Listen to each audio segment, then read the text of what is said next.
शिर्डी शहरात महाराष्ट्र राज्यात प्रतिबंधित असलेल्या गुटखा व सुगंधित तंबाखू विक्री करणाऱ्यांविरोधात स्थानिक गुन्हे शाखेच्या पथकाने सोमवार दिनांक 16 जून 2025 रोजी धडक कारवाई केली।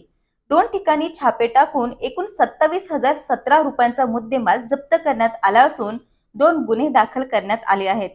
पोलीस अधीक्षक माननीय श्री सोमनाथ घारगे यांनी जिल्ह्यातील अवैध व्यावसायिकांवर कारवाईचे आदेश दिल्यानंतर पोलीस निरीक्षक दिनेश आहेर यांच्या मार्गदर्शनाखाली पोलीस अंमलदार गणेश लोंढे, रणजित जाधव, सुनील मालनकर, रमेश राजा अत्तार आणि विशाल तनपुरे यांच्या पथकाने शिर्डी पोलीस ठाणे हद्दीत गुटखा विक्रेत्यांविरोधात ही कारवाई केली।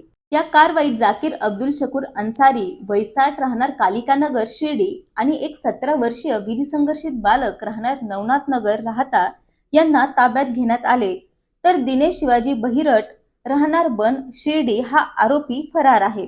या प्रकरणी शिर्डी पोलीस ठाण्यात गुन्हे दाखल करण्यात आले असून एकूण 27,017 रुपयांचा मुद्देमाल जप्त करण्यात आला आहे।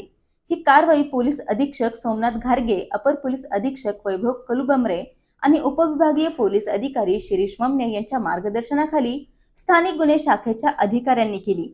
संवाद महाराष्ट्रासाठी रवी वाघडकर, कोपरगाव।